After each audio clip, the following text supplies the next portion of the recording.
आयत को लोग कोट करते हैं, उसको मैं पढ़ के सुनाता हूँ। और अब तक मैं ये नहीं समझ सका कि कहाँ से बेटा बेटी की बात इसमें आती है। वो सूरह लुकमान चैप्टर नंबर 31 आयत नंबर 34 है। वो ये है, इन्नल्लाह इंदहु इल्मुस्साअति व युनज़्ज़िलुल गैस व यअलमु मा फिल अरहाम व मा तदरी नफ्सुम माज़ा तक्सिबु गदा व मा तदरी नफ्सुम बिअय्यि अर्ज़िन तमूत। लोग पूछा करते थे हुज़ूर सल्लल्लाहु अलैहि वसल्लम से कि क़यामत कब आई वगैरह वगैरह। तो इस आयत में अल्लाह तबारक ताला ने जवाब दिया है, क्या? इन्नल्लाह इंदहु इल्मुस्साअति, सिर्फ अल्लाह तबारक ताला को इल्म है इस बात का कि क़यामत कब आएगी, और अल्लाह तबारक ताला ही बारिश बरसाता है। ठीक है। अब जो बात अहम आती है वो ये है कि इन्नल्लाह इंदहु इल्मुस्साअति व युनज़्ज़िलुल गैस व यअलमु मा फिल अरहाम। पेटों में, पेटों में, पेटों में या जहदानों में जो चीज़ है उसका इल्म अल्लाह को है। ठीक है, जो चीज़ है। वयअलमु मा फिल अरहाम, इस तर्जुमे में ये बात कि बेटा है ये बेटी, जिन्स की कोई बात नहीं आई है, इसमें ये कहा गया है क्या चीज़ है। क्या चीज़ से मतलब यहाँ पर सिर्फ आदमी यानी औरत के पेटों में क्या है वही मुराद नहीं है, जानवरों के पेटों में, चिड़ियों के पेट में, प्लांट के पेट, जिससे कि जनरेशन आगे बढ़ती रहती है, वो सब के सब मुराद है, सब के पेट मुराद है। तो इसमें ये कि माँ के पेट में क्या है, बेटा है या बेटी, ये बेटा है या बेटी, इस आयत के पूरी जगह पर हमें जिन्स का कहीं कुछ पता नहीं चलता, जेंडर का जिक्र नहीं है, मगर तर्जुमे में ये बात कही जा रही है। इस सिलसिले में मैंने बहुत ज़्यादा तफसीर पढ़ने की कोशिश की है। सबसे ज़्यादा अहम तफसीर जो मेरी निगाह से गुजरी है वो मौलाना शेखुल हिंद हज़रत महमूदुल हसन साहब, और जिसे तशरीह की है या तफसीर बयान किया है मौलाना शब्बीर उस्मानी साहब ने। इन दोनों की तफसीर में जो इस पे बयान किया गया क्या है जहदानों में, पेटों में, इस पर मौलाना से दोनों मौलाना हजरात ने ये बात कही है कि क्या है से मतलब कि जो भी है माँ के पेट में वो नेक बख्त है या बदबख्त है, अच्छा है या ख़राब है, उसका इल्म सिवाय अल्लाह के किसी के पास नहीं है। वो काला होगा, गोरा होगा, काला गोरा वगैरह का, इन सब चीज़ों का उम्र वगैरह की बात आगे कही गई है। मतलब इसमें यह कहा गया है कि उसकी किस्मत वो किस तरह होगा, अच्छा होगा, बुरा होगा, ख़राब होगा, बदनसीब होगा, डॉक्टर होगा, इंजीनियर होगा, डाकू होगा, क्या हैसियत उसकी समाज में होगी, इससे मतलब है किस मर्तबे का होगा, क्या उसकी किस्मत होगी। और आगे ये कहा है कि कल तुम किस जगह मरोगे सिर्फ अल्लाह जानता है, क्या कमाओगे सिर्फ अल्लाह जानता है। तो इन सब चीज़ों के बारे में डॉक्टर लोगों ने जो पता लगाया है, यकीनन मशीन का कमाल है, इसमें कोई शुबा नहीं है, मगर डॉक्टर के तवस्सुस से ये कहा जाना कि अब तो वो पता लगा लेते हैं, इसलिए ये कहा जाना सिर्फ खुदा को पता है, इन बातों की तशरीह में गलती है। एक बात यहाँ पे ये भी हो सकती है ना कि बच्चा जब माँ के पेट में कंप्लीटिंग शेप में आता है उसी वक्त उनको पता चलता है, उससे पहले तो आज भी पता नहीं लगता।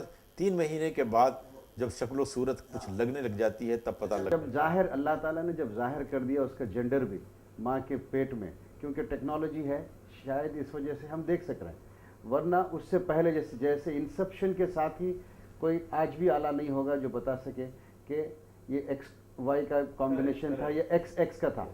ये बात तो है, आज भी है। वो जो आयत के हिसाब से वो पर्दा तो मेरे ख्याल से आज भी, आपको ये बात अगर कहूँ तो गलत होगा? गलत नहीं होगा, आपकी बात बिल्कुल सही है इस तरह से, मगर जो मैं पॉइंट को पकड़ना चाहता हूँ वो पॉइंट ये कि किस जगह से ये बात कही जा रही है कि माँ के पेटों में, जहदानों में बेटा है या बेटी, वयअलमु मा फिल अरहाम है। तो वयअलमु मा फिल अरहाम से ये बात कही जा रही क्या चीज़ है। अब क्या चीज़ से अगर हम हमारी ज़रूरत लगती है बेटा बेटी खाली, तो हम बेटा बेटी तक चले जाते हैं, मगर अल्लाह तबारक ताला का मर्तबा, अल्लाह तबारक ताला का नज़रिया तो बहुत वसी है।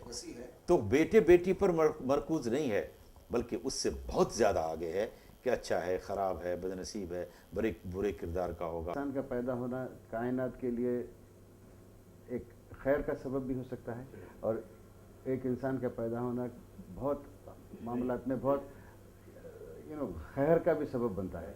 तो वो शायद اس की वसत हम इंसान समझ नहीं सकते, लेकिन वो बात वही आप जैसे इशारा दे रहे हैं कि अल्लाह ताला उसकी वसत को अपनी हद तक ही महदूद रखा, उसको ज़ाहिर नहीं किया। तो इसमें ये साइंस की तरक्की को, डॉक्टर के इस अमल को यहीं पर बिल्कुल फिक्स कर देना कि बेटा और बेटी है, इस कुरान की आयत का बहुत ही महदूद सा मतलब निकालना। बिल्कुल सही। तो अब ये एक चीज़ तो वाज़ेह हो गई कि कुरान जिस तरीके से अल्लाह के नबी सल्लल्लाहु अलैहि वसल्लम पर नाजिल हुआ और हर हुर्फ और हर आयत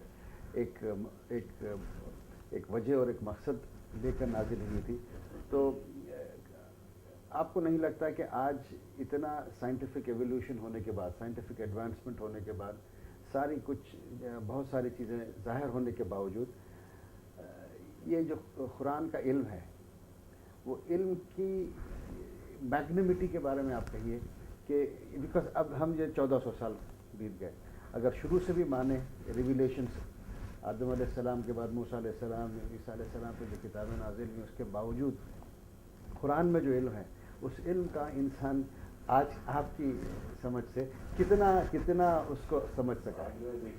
एक बहुत ही हाइपोथेटिकल नहीं है, but it's a purposeful question. बता रहा हूँ आपको इसके बारे में। अगर एक हदीस है, हज़रत अली रज़ियल्लाहु अन्हु ने इरशाद फरमाया है कि हुज़ूर सल्लल्लाहु अलैहि वसल्लम ने इरशाद फरमाया कि कुरान करीम में इतने अजायबात हैं, इतनी करिश्मा साजियाँ हैं कि क़यामत तक लोग रिसर्च करके पता लगाते रहेंगे, मगर इसके जो मोजज़ात हैं, इसकी जो करिश्मा साजी है, इसमें जो अजायबात हैं, इसमें जो निशानियाँ हैं, वो कभी भी ख़त्म नहीं होगी। साइंस ने जितनी भी तरक्की कर ली है, जितने भी रिसर्च कर रहे हैं, उनमें से ज़्यादातर साइंसदान मुवाहिद थे, यानी ये कि एक सुप्रीम पावर में यकीन करते थे, एक खुदा, एक गॉड में हमेशा यकीन करते थे। बिलीवर। जेम्स जीन्स बिलीवर है, आइंस्टाइन बिलीवर है, न्यूटन बिलीवर्स है। इन साइंसदानों ने तो यहाँ तक कहा है कि साइंस और मज़हब दोनों को अलग नहीं किया जा सकता, बल्कि साइंस मज़हब के बगैर तो लिंगड़ी है। साइंस तो चल ही नहीं सकती है मज़हब के बगैर। Science is just a complement to understand great in a greater manner religion, ये भी सही है, कहा जा सकता है समझने के लिए। इसलिए कि साइंस क्या है, अल्लाह तबारक ताला ने जो कानून बना दिया है इस यूनिवर्स के लिए, उसी कानून को रिवील करना साइंस का काम है। न्यूटन का लॉ, आर्किमिडीज का उसूल, कुल्लुन फी फलक यसबहून, कि सब कुछ अपने अपने मदार में तैर रहे हैं। 1929 में एडविन हेवल ने ये कहा था कि ये कायनात फैलती हुई जा रही है, फैलती हुई जा रही है, और ठीक उसका सपोर्ट कुरान करीम में मिल रहा है। वस्समा बनैनाहा बिअयदिन व इन्ना लमूसिऊन, कि इस कायनात को हमने बनाया और अपनी कुदरत से मुझको फैलाते जा रहे हैं, फैलाते जा रहे हैं। साइंस के जितने भी रिसर्च हो रहे हैं, जो रिसर्च सही है, कोई डगमग डगमग उसमें नहीं है, फाइनल हो चुका। साइंटिस्टों ने कहा नाउ दिस इज करेक्ट, वो सब के सब रिसर्च कुरान करीम की। आपने मुझे याद है, आपने पहले भी कहा, कई बार आप कहते हैं अपनी तकारीर में भी, कि साइंस कुरान को अपना बेस मानकर, कुरान की जो हुज्जत है उसको बेस मानकर, उस हुज्जत को अपनी सब्जेक्ट बनाकर उस पर रिसर्च करती है, चाहे वो कोई भी साइंटिस्ट हो। तो यूँ कहूँ कि साइंस कुरान को बेस नहीं मानती है, मगर साइंस जो कुछ भी रिसर्च करती है, और सही रिसर्च, सही तज्जिया जितने हैं वो कुरान करीम से मिलते हैं, कुरान करीम की आयतें मौजूद हैं। मगर ये किसने कहा है? डॉक्टर कीथ मोर की एक बात है। उन्होंने ये बात कही थी, डॉक्टरों को या साइंटिस्टों को सजेशन दिया था कि अगर आप रिसर्च करना चाहते हैं तो उन्वान को तय कर लीजिए और देखिए कि इसका रेफरेंस कुरान करीम में या हदीस में है क्या। अगर रेफरेंस कुरान करीम में है, हदीस में है, तो जिस पॉइंट पे आप रिसर्च कर रहे हैं उसमें 100% आपको वही रिजल्ट मिलेगा जो कुरान करीम में है। तो ये गाइडेंस हो गया ना आज की साइंटिफिक फ्रेटर्निटी के लिए। कुरान एक ऐसा सोर्स है, ऐसी किताब है जिस पे उनको लगता है कि भाई हमारे रिसर्च, अगर कहीं हम इन्वेस्टमेंट करते हैं, बिलियंस ऑफ डॉलर्स का इन्वेस्टमेंट होता है कोई भी किसी चीज़ पे भी रिसर्च करने के लिए, तो counter check before they even venture into a big research. Is there a possibility the scientists are making a point that Quran हमको शायद इल्म ना हो, वो रिवील ना करते हों, तो हो सकता है कि वो लोग उसको स्टडी करते होंगे, उसको समझते होंगे, उसके बाद ही इन्वेस्टमेंट्स करते होंगे. ये एक बिल्कुल ही ऐसा सब्जेक्ट है जैसा छुपा हुआ है. ये लोग तो कहेंगे नहीं. आज के ज़माने के हिसाब से आज उतना इस्लामिक पॉइंट ऑफ व्यू से इस्लामिक रिसर्च हमारा unfortunately Muslim research is not to the level what this the modern European and American nations have progressed on. आज उनके पास यकीनन ये जवाज़ होगा कि हम वेंचर करने से पहले लेटेस्ट रीचेक और find if it is available in Quran. बता रहा हूँ आपको कि कुरान को और हदीस को पढ़ने वाले लोग और उस पर नहायत गहराई से गौर करने वाले लोग जो ईमान रखते हैं कुरान में और हदीस में, उसमें उन मुसलमानों से ज़्यादा वो लोग हैं जो कुरान और हदीस में यकीन नहीं करते हैं, मगर पढ़ते, रिसर्च करते, गौर व फिक्र करते हैं मुस्लिम से ज़्यादा वो लोग जो कुरान की मुखालिफत करते हैं. एक मिनट, वो क्यों करते हैं ऐसा? क्यों करते हैं? इसलिए कि मुस्लिम उलमा या मुसलमान कुरान करीम को पढ़ते इसलिए हैं कि वो अल्लाह तबारक ताला की किताब है, खुलूस से, मन से, ईमान से पढ़ते हैं, यकीन भी करते हैं. वो लोग क्या है, ख़राबी तलाश करते हैं कि कुरान और हदीस में क्या, मगर पढ़ते हैं. वो लोग रिसर्च करते हैं, लेकिन रिसर्च करते करते डिस्प्रूव करते हैं, नादिम भी होते हैं. लेकिन एक बात और बताऊं आपको कि वो लोग ये एतमाद करते हैं कि कुरान करीम में और हदीस में जो बातें कही गई हैं वो सच है, और मगर करते क्या हैं उससे, क्या फ़ायदा उठाते हैं? साइंस के बारे में कि ये साइंटिफिक फार्मूला या साइंटिफिक इंफॉर्मेशन कुरान में है, तो अपने साइंटिस्टों को वो कम्युनिटी कहती है कि तुम रिसर्च करो, ये कुरान में है तो बात सही होगी. अब यहाँ से थोड़ा हम क्योंकि अब बात यह हो रही कि एवोल्यूशन की हमने बात की, तो जब इंसान पैदा हुआ, यही जो एम्ब्रियोलॉजी से एक इंसान पैदा हुआ, तो उसके जिस्म में एक ऐसा हिस्सा होता है जिसे कॉक्सिस कहते हैं. वो उसके बारे में काफ़ी चर्चा होती है और काफ़ी रिसेंटली उस रिसर्च हुआ है, और एक ऐसा पार्टिकल होता है जो डिस्ट्रॉयबल नहीं होता है और फिर रीजनरेशन कैपेसिटी होती है. तो how Quran explains it and scientifically किस तरीके से उसको एक्सप्लेन किया गया है और रिसर्च किस तरीके का चल रहा है, ज़रा प्लीज़ बताएं. वो कॉक्सिक्स है, अंग्रेज़ी में उसको कॉक्सिक्स कहते हैं और हम लोग उसको दुमची कहते हैं, और दूसरे लोग कभी उसको डुडी भी कहते हैं. डुडी जिसमें किस जगह का है? ये यहाँ से आप जो स्पाइनल कार्ड को शुरू करेंगे, रीढ़ की हड्डी को, रीढ़ की हड्डी से शुरू करते करते जहाँ पर चल के इसका एंड होता है, वो एंड, वो जो टेल है, टेल का लास्ट पॉइंट है, 5 छोटी छोटी हड्डियाँ हैं. 5 छोटे छोटे बोन्स हैं. क्या साइज होता है? 2 इंच? वो कुछ उलमा ने जो तफसीर की है उसके हिसाब से वो राई के दाने के बराबर होती है.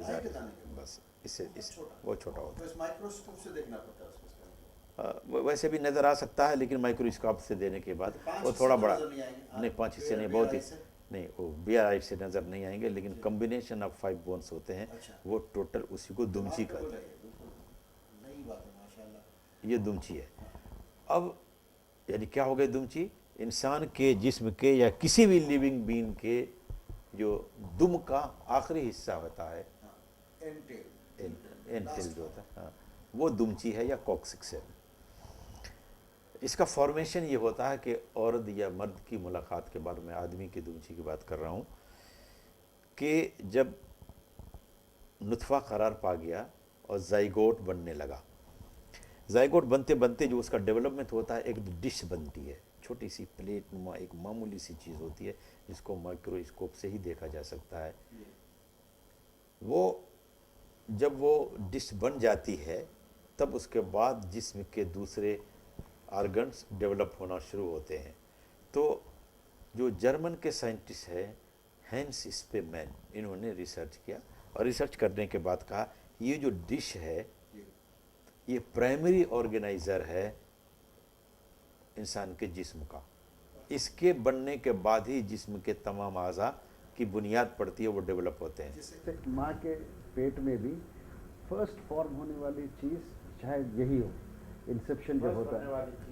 पहले वो एक सेल का दूसरे सेल से मिलना, जाइगोट का बनना, फिर तकसीम दर तकसीम होते हुए जाना, उसके बाद से जो जानदार की शक्ल की पैदा होने के पहले यही एक डिश की शक्ल बनती है। अब उससे जिस जानदार का डिश है वो हिस्सा है, उसी से तमाम आर्गन बनना शुरू करते हैं आदमी के। और इसीलिए interesting है ये। और इंसान की समझ और सोच बिल्कुल, के लेकिन देखिए क्या साइंस का क्या कहना है, क्या कमाल किया है। ये डिश है वो प्राइमरी ऑर्गेनाइज़र है, इसलिए कि इसी प्राइमरी ऑर्गेनाइज़र की बुनियाद पर जिस्म का दूसरा हिस्सा ऑर्गेनाइज होता है। जब जिस्म के तमाम हिस्से बढ़ने लग जाते हैं तो वो चलते चलते उसी दुम में आकर के चिपक जाता है। दुम के again closes हाँ दुम Completion. कंप्लीशन दुम के आखिरी हिस्से में आ जाता है और अब डेवलप नहीं होगा, वो रुका पड़ा हुआ रहेगा वहीं पर। वहीं रहेगा। यहाँ पे एक छोटी सी बात जो मेरे जहन में जो आ रही है, जैसे आज का एडवांसमेंट है, हम चिप कहते हैं, जैसे किसी मोबाइल में चिप हो, किसी गाड़ी में चिप हो, आजकल ह्यूमन बॉडी में भी चिप्स लगते हैं जिससे रिकॉर्डिंग होती है, उसका जो है मूवमेंट्स मालूम होते हैं। तो इन अल्लाह ताला का जो वो है एवोल्यूशन है, जिस तरीके से इंसान को पैदा किया, आपने पहले भी कहा कि ये जब क़यामत होगी, जब खबर से लोग उठेंगे, क्योंकि ये चीज़ अब हम आगे बात करेंगे, डिस्ट्रॉय नहीं होती है तो ये फिर रीजनरेट हो जाती है। तो ये माना जा सकता है, एक सवाल जो मेरे जहन में आ रहा है वो माना जा सकता है कि ये वो डाटा है इंसान की ज़िंदगी की पैदाइश से लेकर उसकी मौत तक, जिस शक्ल में था, जिस किस्म से जिसका जो सीक्वेंसिंग थी, उसका जो कुछ उसने किया, ये सारी चीज़ें शायद हमें अभी भी साइंटिफिकली भी प्रूव नहीं कर सकते, ये वही पार्टिकल है जिसमें सारा रिकॉर्डेड होता हो। वो पार्टिकल नहीं है, इंसान के जिस्म के हर सेल में वो इन्फॉर्मेशन है। कितने सेल हैं? 100 खरब सेल्स हैं इंसान के जिस्म में, 100 ट्रिलियन। और उस एक सेल में न्यूक्लियस है, उसके अंदर क्रोमोसोम हैं। एक क्रोमोसोम की लंबाई 1 मीटर की है, उसकी चौड़ाई 1 सेंटीमीटर का 10 अरबवां हिस्सा है। और उसमें कितना 3 करोड़ चैप्टर्स लिखे हुए हैं, 3 करोड़ चैप्टर लिखे हुए हैं केमिकल लैंग्वेज में। उन 3 करोड़ चैप्टर को अगर कोई आदमी खाली नाम लेना शुरू करे तो बगैर रुके हुए नाम लेगा तो 100 साल की ज़िंदगी लगेगी। आज मैं एक मौलाना इकबाल, अल्लामा इकबाल की एक छोटी सी लेक्चर पढ़ रहा था। उसमें उन्होंने इत्तेफाक है कि इंसान को दुनिया ऐसे देखती है जैसे एक आर्टिकल है, दुनिया में आर्टिकल है, जैसे झाड़ पहाड़ पलंग कुर्सी वगैरह वगैरह गाड़ियाँ हैं वैसे। लेकिन उन्होंने कहा कि इंसान is not just a body, एक स्पिरिचुअल बीइंग है, एक वेरी रिवोल्यूशनरी मिरेकुलस क्रीचर है। ये मानेंगे आप बात?